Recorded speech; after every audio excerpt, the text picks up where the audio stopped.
Uno de mis seguidores de Instagram compartió conmigo un vídeo que era de Pedro Baños, que la verdad que no sé de hace cuánto tiempo fue, y eso es importante para lo que voy a comentar, pero me llamó mucho la atención, ¿no? Él me pedía que le explicara si de verdad era así, si Pedro Baños estaba en lo cierto, si estaba acertado con lo que estaba diciendo o si no.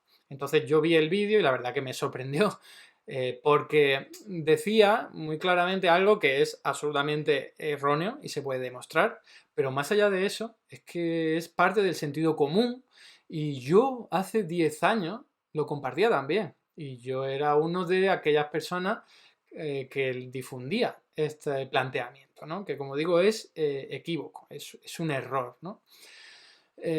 Obviamente Pedro Baños seguro que no lo sabe, así que si este vídeo le llega a él, pues genial, porque va a servir para desmontar uno de los mitos que hay al respecto. Tiene que ver con deuda pública y sobre todo con deuda pública externa. Es decir, ¿quién te compra la deuda pública? Si es gente de otro país, ¿es peor o es mejor que si te lo compra gente de tu propio país, ¿no? Y como digo, yo hace 10 años decía exactamente lo mismo que Pedro Baños, pero fue descubrir la teoría monetaria moderna y también ver la evolución de la crisis del euro para darme cuenta de que eso no era así, de que es en realidad bastante diferente, ¿no? Entonces, no sé de qué año es el vídeo de Pedro Baños. Si es de hace 10 años, pues entonces estaría cometiendo el mismo error que yo cometí en su momento. No quiero que esto se entienda como una crítica destructiva, es una crítica constructiva como yo me la podría hacer al Eduardo Garzón de hace 10 años, ¿no? Para que salgamos de ese error que yo en su día compartí. Venga, vamos a ello. Venga, le doy. Ustedes que no. ¿Y por qué no lo va a ver? Porque cuando alguien llega a presidente, aunque tenga toda la buena voluntad del mundo, le va a llamar a alguien o varios y le va a dar instrucciones exactas de lo que va a tener que hacer. Funciona así. Y conozco algún caso de primera mano. O sea, no le estoy contando ninguna fábula. Y además tiene toda la lógica y se lo voy a explicar si me lo permiten. Mire, nosotros ¿Vale? Hasta aquí ha sido una declaración política, ¿no? Una opinión política de que no sirve de mucho votar, ¿no? Hasta ahí bien, o bueno, bien o mal, lo que sea, pero la clave es lo que viene a continuación, que es el aspecto económico, lo que va a servir para apoyar esa declaración primera de la que habla. tenemos en el caso concreto español, tenemos una elevadísima deuda externa. Elevadísima. Ha dicho deuda externa, pero luego se va a referir a lo que es deuda pública, ¿vale? Entonces, aclarar que deuda externa es en general lo que cualquier agente económico se ha endeudado en nuestro país con respecto a otros agentes económicos de otros países. Entonces puede ser una familia que pida un crédito a Deutsche Bank, por ejemplo, ¿no? Entonces eso también es deuda externa. En cualquier caso, él, como veremos a continuación, se refiere solo a la deuda pública externa, ¿no? Que sería pues los bonos públicos que el Estado español ha emitido y se los ha comprado un extranjero, no una persona del territorio. Elevadísima. Cuando, en el año 2008, Bueno, dice que tenemos una deuda pública externa elevadísima. Luego vamos con los datos, pero sirva de antecedente que esto le ocurre a casi todos los países del mundo, ¿vale? No es algo específico de España, pero tampoco es tan así como veremos luego con los datos. antes de empezar la primera crisis de las hipotecas subprime, la deuda que tenía España era del 35% con respecto a su Producto Interior Bruto. 35%. Hoy, oficialmente, supera el 120%. Extraoficialmente, probablemente supera el 130% o más. O sea, eso lo dice porque hay algunos elementos que se podrían contabilizar como deuda pública, pero que acorde a las estadísticas oficiales pues no se incluyen, ¿no? No es muy relevante. Pero claro, la deuda tiene distintas interpretaciones. La primera, como les digo, es el porcentaje con respecto al Producto Interior Bruto. La siguiente es la capacidad del país para pagar. Y la tercera, que quizás es la más interesante, es ¿a quién le debemos la deuda? Y resulta, es verdad, Japón llegó a tener un 300% de deuda, ahora está sobre un 200%.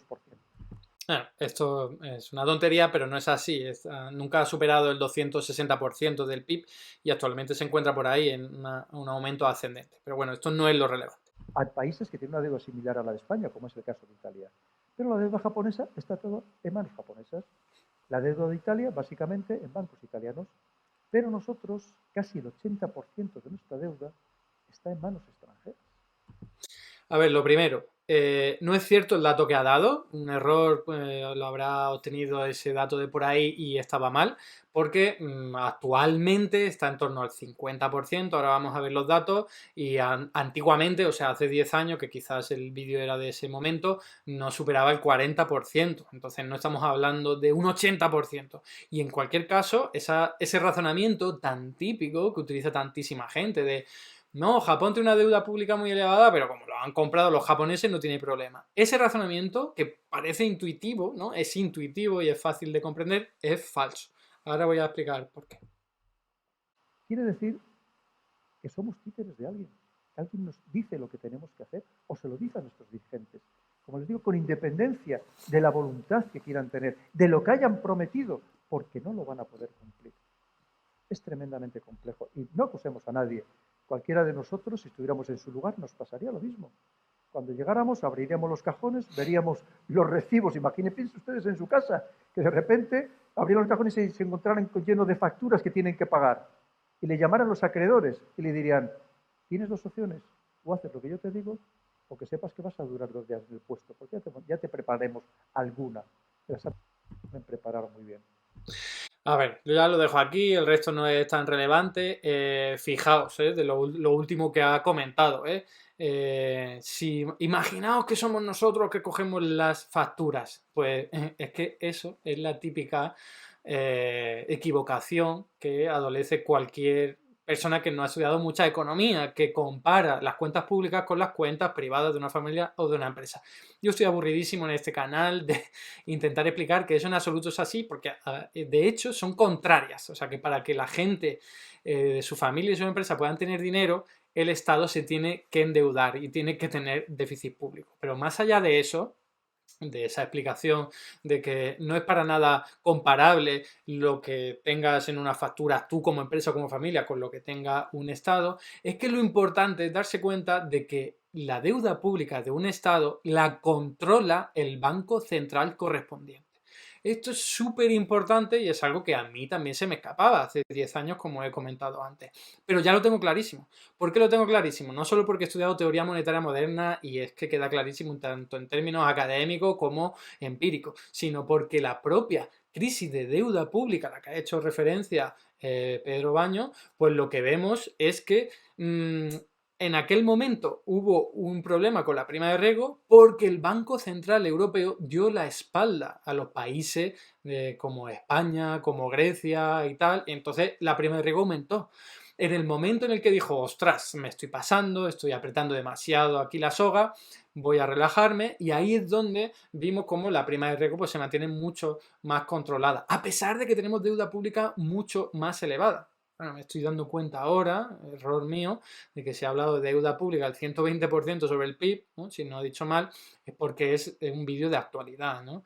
Porque es por donde está rondando ahora, o al menos hace 1 o 2 años, no hace 10. En cualquier caso, más allá de eso, quiero que quede claro que esta equivocación es muy típica, es la de pensar que la deuda pública es algo que le debes a los acreedores y entonces te debes a ellos. Pero no, sean extranjeros, sean nacionales, tú lo único que le debes es a tu banco central, que te puede controlar la prima de riesgo donde quieras. No te puede chantajear un inversor chino, un inversor estadounidense por tener tu deuda pública. No puede, porque tú, si mantienes tu banco central, que tiene la capacidad de crear todo el dinero del mundo sin ningún tipo de restricción, puedes doblarle la rodilla siempre que lo necesite. Y eso es lo que ha hecho el Banco Central Europeo en estos últimos años, que los países europeos tienen una deuda pública mucho más elevada y nadie tose a ningún país. ¿Por qué? Porque está el Banco Central Europeo detrás comprando la deuda pública, manteniendo la prima de riesgo, tranquilizando, dándole mejor dicho, dándole una rentabilidad suficiente a los inversores privados y entonces no te piden más porque tienen su negocio asegurado. Así que da igual que tu acreedor de deuda pública sea extranjero o sea nacional. Japón no tiene una deuda pública muy elevada sin problemas de financiación porque se la compren los japoneses. Eso no es así. La tiene sin problema porque el Banco Central está detrás respaldando la deuda pública. Los demás países, como he dicho, de la eurozona, tienen también muchos acreedores extranjeros y está controlada la prima de riesgo. Y en Estados Unidos está controlada, y en el Reino Unido, y en Australia, y ya he dicho Japón, y en Canadá, en todos los países en los que hay un banco central detrás, está respaldando eso.